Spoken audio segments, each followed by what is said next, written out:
Hey, how's it going? Turning over an engine stand by yourself can be a pain in the butt sometimes.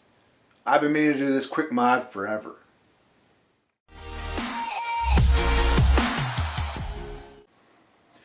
Now, they have like these crank handle engine stands, but they're kind of expensive. I mean, they even have guides on how to make your own on like YouTube, other videos, but I don't have time for that. That's more than I want to mess with right now. This is something that should be quick and simple, and let's not waste time. Let's get right to it. Okay, what I got right here is a couple of handles. There's the normal size, and this ridiculous size came with my last engine stand.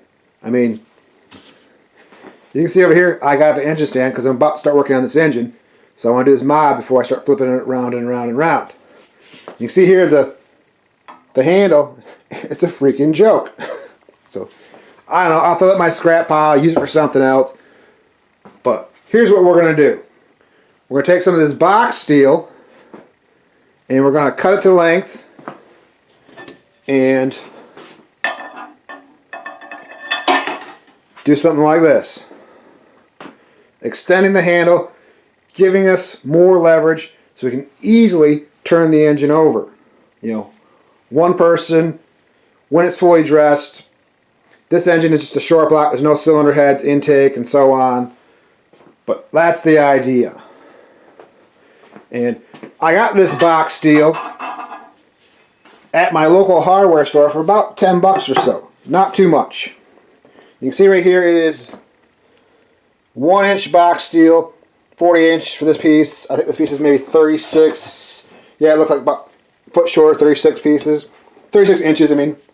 And they do have some round steel. This is just a piece I have laying around.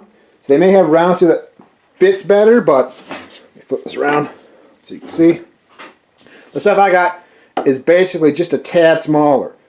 So I'm going to use this box steel because that's what I got. I don't want to waste too much time with this project. This is something I wanted. I've been meaning to do this forever. I'm going to get it done.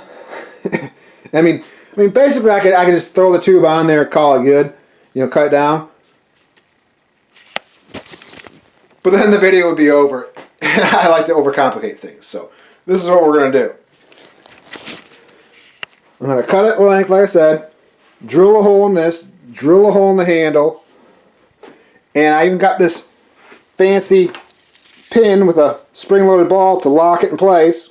So once it's drilled, we can demonstrate real quick. Slide that in there. Once it's slid in, I can lock it in place, and with this lanyard, I can then bolt it to the box steel. Now originally I considered just welding it, but I think I'm going to put a straight through bolt because the bolt will act as a stop for the handle. So I'll do this first, set the stop, and then drill both of them for the pin. Simple as that. Oh, and I'll slap some paint on there real quick. That's why I picked up a paint mask, because I normally don't paint my workshop, but it's freaking cold, so I'm going to have to paint in here. And I don't want to breathe that stuff. Also, I got to change over my grinder. I got this clutch mini chop saw stand. It's pretty cool. It was only, I want to say 25 bucks or 30 bucks. Inexpensive. Anyways, I've been using this 4-inch grinder I got from Harvard a million years ago, which works fine, but this stand is designed for a 4.5 or 5-inch. So the 4-inch blades don't last very long before they won't go, you know, down enough to cut. So I got this one to replace it because it was on sale for only 10 bucks. So, excuse me. I got the 4.5-inch grinder, 4.5-inch discs. We're going to make this work. So, time for the manufacturing montage.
should be good to go.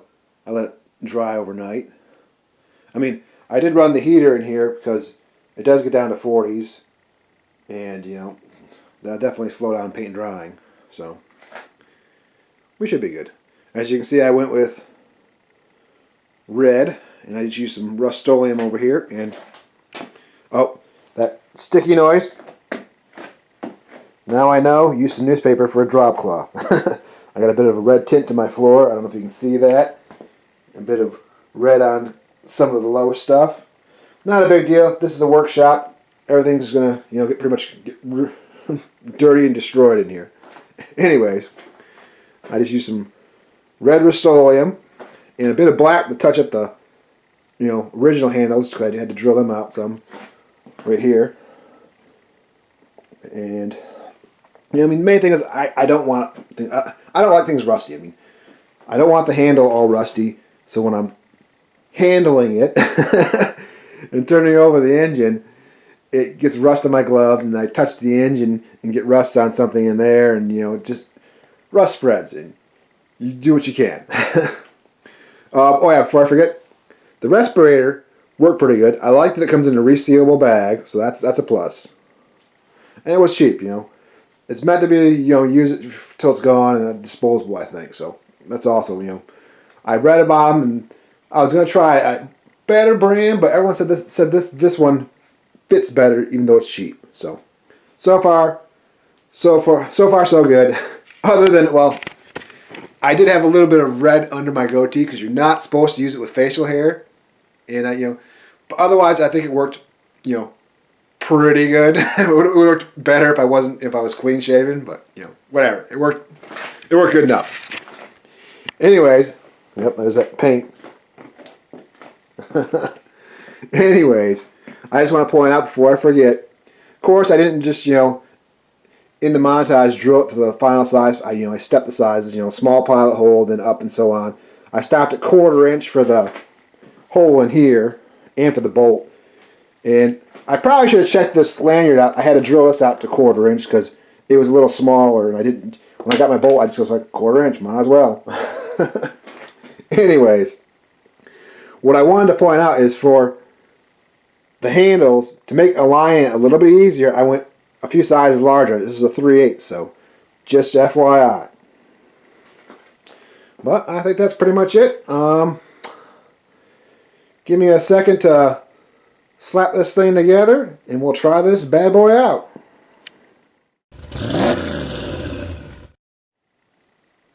It's handle time. I'm sorry about that. Bad puns aside, let's try this sucker out. Okay, let's see if I get this down there one-handed. And right about there. Bolt stops it so it doesn't go too far. And there's the pin. Bam! It's on there. All good. Now, before I forget, it's about 32 inches from the down position to the floor. So I made the handle 4.5 inches and 25.5 inches. Well, this portion, when it's pushed all the way over, when it's slid all the way over, is 4.5, 25.5, so 30 inches. So you should be able to go all the way around if you want to. But I mean, if you do have it in the down position, remember you can pull the pin, separate the handle two pieces, and take it out. So it's not stuck down there. Just FYI. Anyways, let me demonstrate.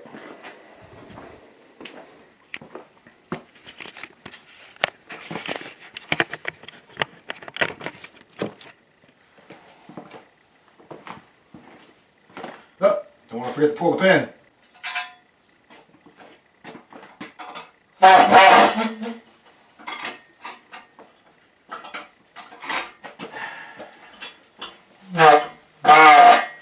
Easy enough. Cheaper than a crank handle. Works. Well, I hope this helps. Thanks for watching. Peace out.